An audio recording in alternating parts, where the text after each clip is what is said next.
निष्काम सेवा और आत्म मंथन के भाव से सजे हुए इस संत समागम का पहला दिन तब मुबारक हुआ जब सद्गुरु माता सुदीक्षा जी महाराज व राजपिता रमित जी ने इसका शुभारंभ किया और सभी संतों को आशीष प्रदान किए।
जो बोले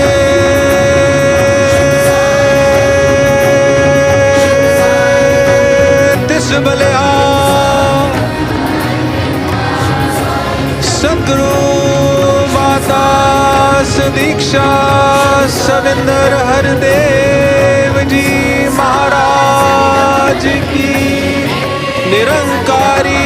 राजमाता गुरु बचन अवतार की जय। सद्गुरु माता सुदीक्षा जी महाराज और परम श्रद्धेय निरंकारी राजपिता जी मुख्य मंच पर आप सभी हम सभी साक्षात्कार कर पा रहे हैं, विराजमान हो चुके हैं। उन दिव्य पलों का हमने आनंद लिया, किस प्रकार एक एक स्वर एक एक गीत Nirankari institute of music and art के इन नौजवानों ने जो 22 सेंटर्स और देश और विदेश से हमारे बीच में सम्मिलित हुए हैं, इन्होंने इस रूप में ये संगीत सजाया, स्वर सजाए। प्रेम और सत्य का ये जहां बसा रहे हैं, तो दास समर्पित होने जा रहा है सद्गुरु माता सुदीक्षा जी महाराज के चरणों में। प्यार से कहना धन निरंकार जी। आज यहाँ 78 निरंकारी संत समागम के अवसर पे सभी जहाँ ये मानव को मानव से जोड़ने का प्रयास, मानवीय गुणों को प्राथमिकता, और हमेशा से कोई आज की ही बात नहीं, एक ये संसार में महापुरुषों ने, संतों ने एक पैगाम यही दिया कि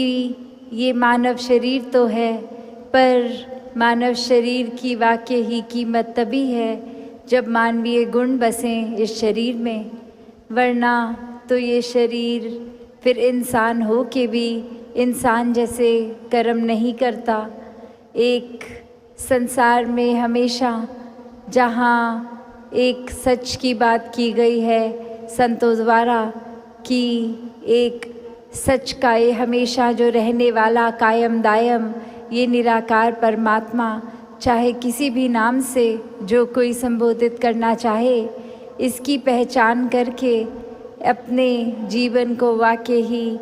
एक सच्चाई से हर पल युक्त कर कर जिया जाए। कैसे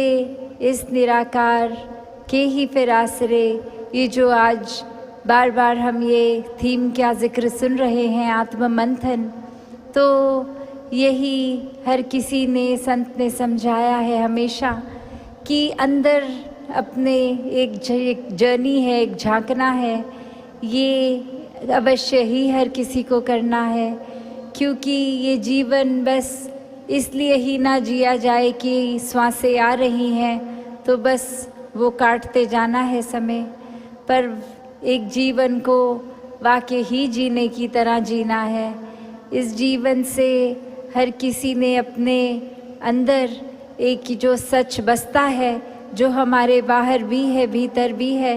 यही परमात्मा निराकार, इसी को पहले समझना है, जानना है, जीना है,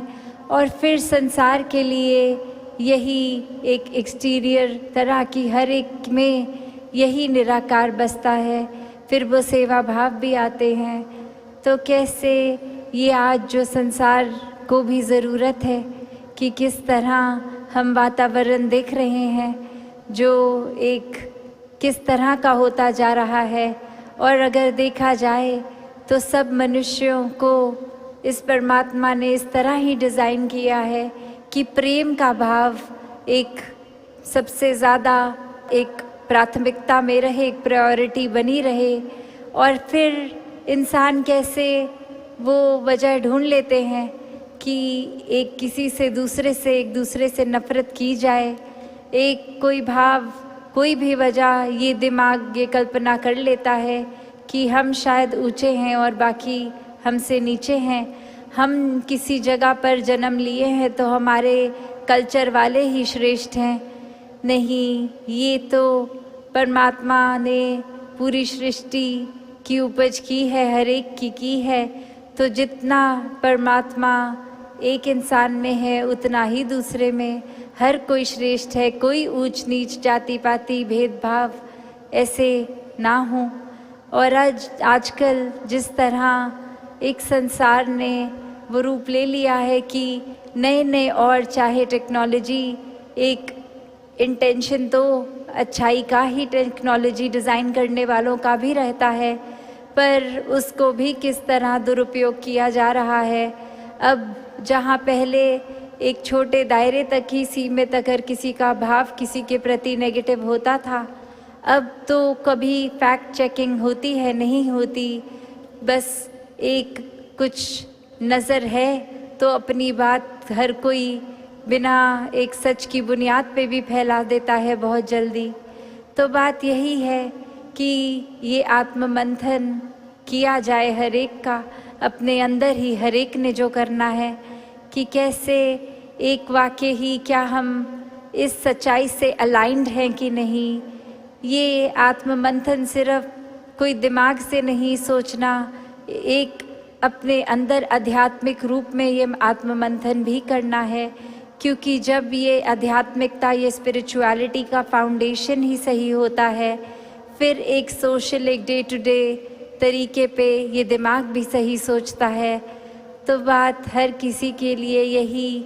कि यही अरदास इस निराकार दातार से पूरे संसार के लिए यही कामना कि हर कोई वाकई ही ये मानवता की राह पे चले, और ये शुरुआत अपने ही अंदर से हो।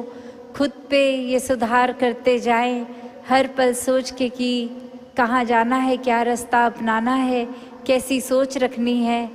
ये हर कोई अपना अंतर्यामी होता है, किस तरह के भाव अंदर चलते हैं, तो अपना ही सुधार शुरुआत का ये पॉइंट रहे। और जब ये एक नियत, एक इंटेंशन होती है हर पल खुद पे काम करने की, तो वही ये स्टार्टिंग पॉइंट जब सुधार का हम है, तो फिर ये आउटर भी एक दायरा बनता है। फिर खुद जो अक्सर बात होती है कि खुद हम सुधरते हैं तो पूरा संसार सुधर जाता है, हमारी सोच, हमारे मन के भाव ठीक रहते हैं, तो फिर वैसा ही एक असर हर एक पे आता है, हर कोई उस तरह से फिर उसी रूप में ढलता है। तो ये प्रयास खुद से खुद तक का ये भीतर की जर्नी है, ये अपने अंदर ये जो आत्ममंथन होना है, इंट्रोस्पेक्शन है, ये हर एक की अपनी है। हर एक ने जब करनी है तो किस भाव से करनी है, फिर वही इसी निराकार का सहारा लेके करनी है। वरना तो ये बुद्धि, ये मन हर पल इतना चंचल है कि कैसे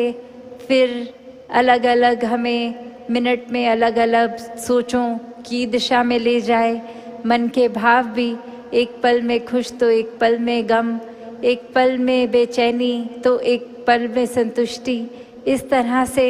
ये पल पल चेंज होंगे। अगला थॉट भी हमारे दिमाग में क्या आना है हमें इस पल नहीं पता,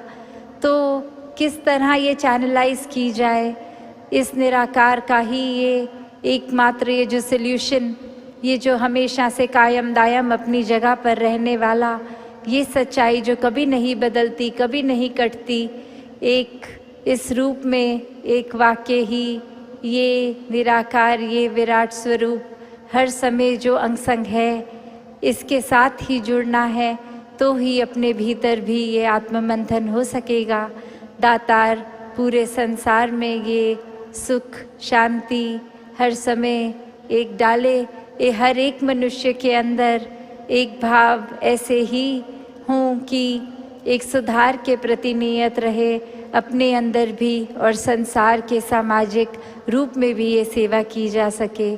सत संगत जी, धन निरंकार जी।